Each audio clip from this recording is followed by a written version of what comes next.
Hi everyone, welcome to all of you. आप सभी का मेरे यूट्यूब चैनल शिवा ज्ञान पाठशाला में स्वागत है। दोस्तों, आप सभी कैसे हैं? उम्मीद है कि आप सभी अच्छे होंगे। तो दोस्तों, आज का दिन बहुत ही पावन है, क्योंकि आज क्या है दोस्तों? आज महाशिवरात्रि है। क्या है दोस्तों? आज महाशिवरात्रि है और भगवान शिव की कृपा आप सभी पर बनी रहे, यही मैं कामना करता हूँ दोस्तों। ठीक है। और इसी शुभ अवसर पर आज के इस वीडियो में हम बीएससी सेकेंड सेमेस्टर, कौन सा दोस्तों? बीएससी सेकेंड सेमेस्टर जूलॉजी का पूरा फुल सिलेबस के बारे में डिस्कशन करने वाले हैं दोस्तों। तो वीडियो को पूरा देखना, क्योंकि आज मैं आपको पूरा रोड मैप देने वाला हूं दोस्तों। क्या देने वाला हूं? पूरा आपको रोड मैप देने वाला हूं दोस्तों। अगर आप एमबीबीयू मिर्ज़ापुर यानी कि माँ विंध्यवासिनी यूनिवर्सिटी मिर्ज़ापुर या किसी भी यूनिवर्सिटी से बीएससी सेकेंड सेमेस्टर में है या बीएससी कर रहे हैं, तो आपका सेमेस्टर जो है सेकेंड है, यानी कि फर्स्ट का आप एग्जाम दे चुके हैं, तो यह वीडियो आपके लिए 100% रामबाण साबित होने वाला है दोस्तों। क्या होने वाला है? 100% रामबाण साबित होने वाला है। इस वीडियो में हम बात करेंगे कौन कौन से यूनिट है, कौन से टॉपिक ज़्यादा इंपॉर्टेंट है, एग्जाम में क्या पूछा जाता है, तो सब कुछ डिटेल में समझने वाले हैं दोस्तों। तो यदि अभी तक आपने शिवा ज्ञान पाठशाला चैनल को सब्सक्राइब नहीं किया है, तो कृपया करके सब्सक्राइब कर लें और बेल आइकन को प्रेस कर लें, ताकि किसी प्रकार का कोई भी इंफॉर्मेटेड वीडियो, एग्जाम से रिलेटेड कोई भी वीडियो अपलोड हो तो आप तक उसका नोटिफिकेशन सबसे पहले पहुंच सके। और आप यदि हमारे टेलीग्राम चैनल से जुड़ना चाहते हैं, तो इस डिस्क्रिप्शन में उसका लिंक दिया हुआ है, वहाँ से आप जाकर टेलीग्राम लिंक में ज्वाइन हो सकते हैं। ठीक है। तो चलिए आज की वीडियो को स्टार्ट करते हैं। वीडियो हेल्पफुल लगे तो वीडियो को लाइक जरूर कर दीजिएगा, क्योंकि लाइक बहुत कम लोग कर रहे हैं इस समय और देख बहुत भी कम लोग रहे हैं। तो आप लोग रेडी हो जाइए सेकेंड सेमेस्टर के लिए भी। धीरे धीरे पढ़ेंगे तो सही रहेगा। एग्जाम आ जाता है तो आप लोग परेशान होने लगते हैं। ठीक है। तो चलिए देखते हैं क्या क्या आपको पढ़ना है, कितने यूनिट पढ़ना है। तो दोस्तों, आप लोग देख सकते हैं ये फर्स्ट ईयर के सेकेंड सेमेस्टर का ये पूरा क्या है दोस्तों? जूलॉजी सब्जेक्ट का सिलेबस है, जिसका कोर्स कोड होता है B050201T। और इसका कोर्स टाइटल, पेपर नेम जो होता है दोस्तों, बायोकेमिस्ट्री एंड फिजियोलॉजी। क्या पढ़ना है दोस्तों? बायोकेमिस्ट्री एंड फिजियोलॉजी के बारे में आपको पढ़ना है। ये इसका पेपर नेम है। ठीक है। कभी कभी एग्जामिनर वाइवा वगैरह में पूछता है, तो आप लोग इसे भी बिल्कुल ध्यान में रखेंगे, इसे भुलाएंगे नहीं। ठीक है। और दोस्तों, कोई भी एग्जाम हो या कुछ भी हो, जब आप पढ़ाई कर रहे हैं तो सबसे पहले आपको, जैसे कहीं पे कोई लड़ाई करना हो, युद्ध करना हो, तो जिस प्रकार से हथियार की ज़रूरत होता है, सेम वैसे ही आपको अगर पढ़ाई कर रहे हैं तो उसके लिए आपके लिए सिलेबस जो है बहुत ही इंपॉर्टेंट है दोस्तों, बहुत ही मायने रखता है, बहुत ही महत्वपूर्ण इसमें उसका रोल प्ले होता है। ठीक है।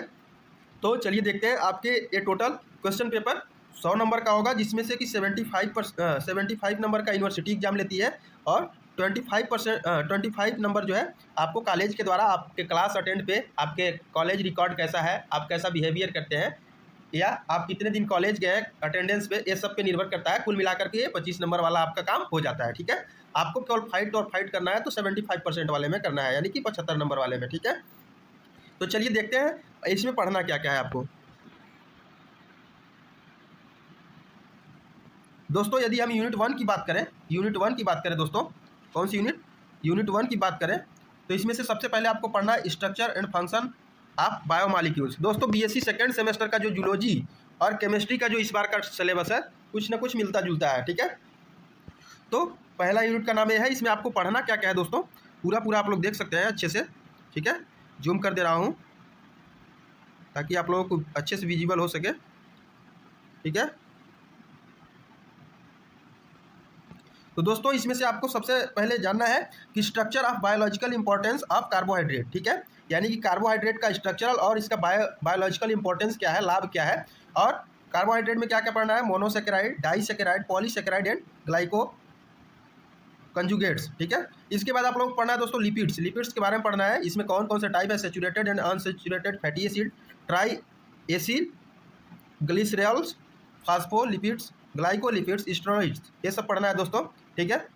इसमें से आपको बहुत इंपॉर्टेंट है दोस्तों कार्बोहाइड्रेट। और एग्जाम से पहले हम आप लोगों को बताएंगे कि कौन कौन सा टॉपिक आपको अच्छे से तैयार कर लेना है दोस्तों, जो कि हर बार एग्जाम में पूछा जाता है। क्योंकि आप सबको पता होगा, फर्स्ट सेमेस्टर के यदि आप पेपर दिए होंगे तो आप सबको पता होगा कि शिवा ज्ञान पाठशाला चैनल पर पढ़ाया वही जाता है जो एग्जाम में आता है। तो इस चैनल पर बिलीव करके चैनल को कृपया सब्सक्राइब कर लें और अपने दोस्तों के साथ शेयर करें, ताकि सपोर्ट मिल सके और आपको अच्छा से अच्छा कंटेंट डिलीवर कराया जा सके।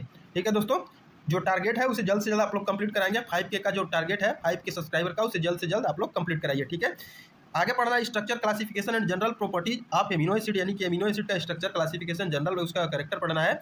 Essential and non essential alpha amino acid levels of organization in protein, simple and conjugate protein, protein के बारे में आपको जानना है दोस्तों। नेक्स्ट देखेंगे हम, आप लोग इसका चाहे तो स्क्रीनशॉट ले सकते हैं, और यदि PDF चाहते हैं तो आप हमारे टेलीग्राम चैनल में ज्वाइन कर सकते हैं, ठीक है।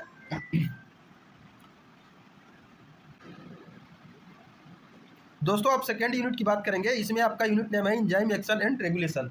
तो इस यूनिट को हल्के मत समझना दोस्तों, यहाँ से लॉन्ग क्वेश्चन बनते हैं, डिफिनीशन, एक्सप्लेनेशन और डायग्राम के साथ आपको तैयारी इसमें करना है। कौन कौन सा? Nomenclature and classification of enzyme, cofactor, specificity of enzyme action, isozymes पढ़ना है, mechanism of enzyme action, enzyme kinetics, factor affecting rate of enzyme catalyze reaction के बारे में पढ़ना है, derivation of Michaelis Menten equation, यानी कि कुछ इसमें समीकरण दिया हुआ है, concept of Km and Vmax, Lineweaver Burk plot enzyme inhibition, ठीक है दोस्तों, allosteric enzyme and their kinetics, regulation of enzyme action, ठीक है दोस्तों। तो ये आपका सेकेंड यूनिट में पढ़ना है। थर्ड यूनिट दोस्तों, कोई भी यूनिट को आपको छोड़ करके गलती नहीं करना है, आपको पूरा पूरा पढ़ना है, क्योंकि अभी आपके पास काफ़ी टाइम है, ठीक है। और नहीं तो मौज मस्ती में निकाल देंगे तो ही एग्जाम से 2 दिन पहले वाला फिर वही नतीजा आ जाएगा। तो आप धीरे धीरे पढ़ते रहेंगे, ठीक है। आप लोग सुने होंगे बूंद बूंद से घड़ा भरता है, ठीक है। तो आप लोग धीरे धीरे पढ़ते रहिए, ज़्यादा नहीं, आधा घंटा समय दीजिए और धीरे धीरे आप पढ़ते जाइए, आपका कंसेप्ट अच्छे से क्लियर होता जाएगा। थर्ड यूनिट में पढ़ना है दोस्तों metabolism of carbohydrate and lipids, यानी कि कार्बोहाइड्रेट एंड लिपिड के बारे में पढ़ना है दोस्तों। मेटाबॉलिज्म ऑफ कार्बोहाइड्रेट्स, इसमें पढ़ना है glycolysis, citric acid cycle, gluconeogenesis, phosphate pentose pathway पढ़ना है दोस्तों। ग्लाइकोलाइसिस एंड ग्लाइकोजेनेसिस पढ़ना है। Lipids, biosynthesis of palmitic acid, ketogenesis आपको पढ़ना है दोस्तों। नेक्स्ट देखेंगे, ठीक है दोस्तों, यूनिट 3 में ही आपको पढ़ना है beta oxidation and omega oxidation of saturated fatty acid with even and odd number of carbon atoms, ठीक है दोस्तों। इसके बाद यूनिट 4 में चले आएंगे। इसमें चले आएंगे दोस्तों, आप लोग यूनिट 4 में देखेंगे कि उसमें से आपको क्या क्या पढ़ना है, ठीक है। तो आप लोग यहाँ पे देख सकते हैं, इसमें metabolism of protein and nucleotides, यानी कि प्रोटीन और न्यूक्लियोटाइड्स के बारे में पढ़ना है। Catabolism of amino acid transamination, deamination, urea cycle, nucleotides and vitamin के बारे में पढ़ना है। Review of mitochondrial respiratory chain, oxidative phosphorylation and its regulation के बारे में पढ़ना है दोस्तों। यूनिट 5 में जब देखेंगे हम तो डाइजेशन एंड रेस्पिरेशन के बारे में पढ़ना है, ठीक है,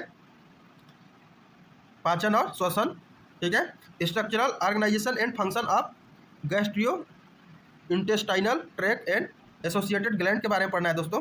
mechanical and chemical digestion of food, absorption of carbohydrate, ठीक है, यानी कार्बोहाइड्रेट का एब्जॉर्प्शन कैसे कैसे होता है। Lipid, protein, water, minerals and vitamin के बारे में पढ़ना है। Histology of track and lungs के बारे में पढ़ना है दोस्तों।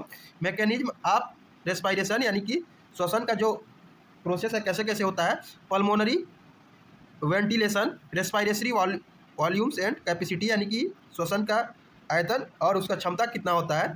ट्रांसपोर्ट ऑफ ऑक्सीजन, ऑक्सीजन का ट्रांसपोर्ट कैसे होता है। Carbon dioxide in blood respiratory pigments, यानी कि ब्लड में ऑक्सीजन पिगमेंट जो है कैसे कैसे मूव करता है, कैसे उसका यूज होता है। Dissociation curves and the factor influencing it, control end of respiration, respiration का कंट्रोल कैसे कैसे होता है दोस्तों। तो ये सब है आपका, देख सकते हैं आप लोग, स्क्रीनशॉट ले सकते हैं और PDF के लिए टेलीग्राम चैनल से ज्वाइन कर लेंगे, ठीक है। यूनिट जब हम देखेंगे अगला दोस्तों, यूनिट 6 की बात करेंगे। किसकी दोस्तों? यूनिट 6 की जब बात करते हैं हम लोग, तो इसमें आपका पूछा जाता है सर्कुलेशन एंड एक्सक्रीशन, इसका यूनिट का नाम है। इसमें component of blood and their function, यानी कि ब्लड के बारे में पढ़ना है। Haemostasis, blood clotting, blood clot कैसे करता है, सिस्टम उसका क्या है, इसके बारे में पढ़ते हैं दोस्तों। ब्लड ग्रुप्स, जिससे RH factor, ABO and MN। Structure of mammalian heart के बारे में जानना है दोस्तों। Cardiac cycle, cardiac output and its regulation. Electrocardiogram पढ़ना है दोस्तों। Blood pressure and its regulation, ये सब चीज़ पढ़ना है दोस्तों। Structural of kidney and its functional unit. Mechanism of urine formation, यानी कि आपका यूरिन जिस लोग आप लोग मूत्र के नाम से जानते हैं, उसका कैसे कैसे बनता है, उसका मैकेनिज्म क्या है दोस्तों, उसका प्रोसेस क्या है, तो ये सब चीज़ पढ़ना है दोस्तों। नेक्स्ट क्वेश्चन, नेक्स्ट यूनिट में आप लोग देख सकते हैं पूरा पूरा यहाँ पे दिया हुआ है। इसमें पढ़ना है यूनिट 7 में nervous system of and endocrinology. तो इसमें से आपको क्या क्या पढ़ना है दोस्तों, तो आपको इसमें पढ़ना है स्ट्रक्चर ऑफ न्यूरॉन, न्यूरॉन का संरचना पढ़ना है दोस्तों। Resting membrane potential, origin of action potential and it's propagation across the myelinated and unmyelinated nerve fibres के बारे में पढ़ना है। टाइप्स ऑफ सिनेप्सिस, यानी कि आपका सिनेप्स कितने प्रकार का होता है। इंडोक्राइन ग्लैंड, जिसमें pineal, pituitary, thyroid, parathyroid, pancreas, adrenal, hormonal secretary bye them, यानी कि कुछ ग्लैंड्स के नाम के बारे में पढ़ना है। क्लासिफिकेशन ऑफ हार्मोन, हार्मोन कितने प्रकार के होते हैं, mechanism of hormone action, hormone का कार्य क्या क्या है दोस्तों, इसके बारे में पढ़ना है। और ये आपका 8वां यूनिट यानी कि 8वां यूनिट मस्कुलर सिस्टम के बारे में पढ़ना है, जिसमें आपको histology of different types of muscles, यानी कि मसल कितने प्रकार के होते हैं, ultra structure of skeletal muscle, muscle का जो स्ट्रक्चर है कैसे कैसे होता है, ठीक है, molecular and chemical basis of muscle contraction, characteristic of muscle twitch, motor unit, summation and tetanus. तो दोस्तों ये आपका टोटल 8 यूनिट है दोस्तों, कितना है टोटल आपका 8 यूनिट है। सेकेंड सेमेस्टर में भी, फर्स्ट में भी 8 यूनिट रहा होगा। तो टोटल हम इसका 8 यूनिट तक डिटेल में आपको बताने का प्रयास किया है कि कौन कौन सा टॉपिक आपको पढ़ना है दोस्तों, ठीक है। यदि आपको वीडियो थोड़ा सा भी हेल्पफुल लगे तो वीडियो को लाइक जरूर कर दिया करो यार, क्योंकि आपके पीछे यदि इतना मेहनत किया जा रहा है तो आप तो लाइक सब्सक्राइब कमेंट शेयर तो कर ही सकते हो, उसे पैसा थोड़ी लगना है आपका, इतना तो कर दो यार। तो आप लोग यदि अभी तक शिवा ज्ञान पाठशाला चैनल को सब्सक्राइब नहीं किया है तो कृपया सब्सक्राइब कर लें। और ये सिलेबस जो है माँ विंध्यवासिनी यूनिवर्सिटी मिर्जापुर और उससे रिलेटेड जितने भी कॉलेज हैं और अन्य सभी जो बीएससी सेकेंड सेमेस्टर में है और उनका सब्जेक्ट जूलॉजी है, तो उनके लिए बहुत ही महत्वपूर्ण साबित होने वाला दोस्तों ये वीडियो, ठीक है। तो दोस्तों आज महाशिवरात्रि के पावन दिन पर संकल्प लो, इस बार तैयारी अधूरी नहीं छोड़ेंगे। फर्स्ट सेमेस्टर में आपने क्या किया क्या नहीं किया उसे छोड़कर भूलकर, तो आज से आप लोग क्या करेंगे संकल्प दोस्तों, इस बार तैयारी अधूरी नहीं छोड़ेंगे। भगवान शिव की कृपा से इस बार रिजल्ट शानदार आएगा दोस्तों। अगर वीडियो हेल्पफुल लगे तो लाइक कमेंट शेयर और चैनल को सब्सक्राइब जरूर करें। हर हर महादेव। तो दोस्तों आज के लिए इतना ही, अगले वीडियो में अगले टॉपिक के साथ मिलते हैं, तब तक के लिए थैंक यू।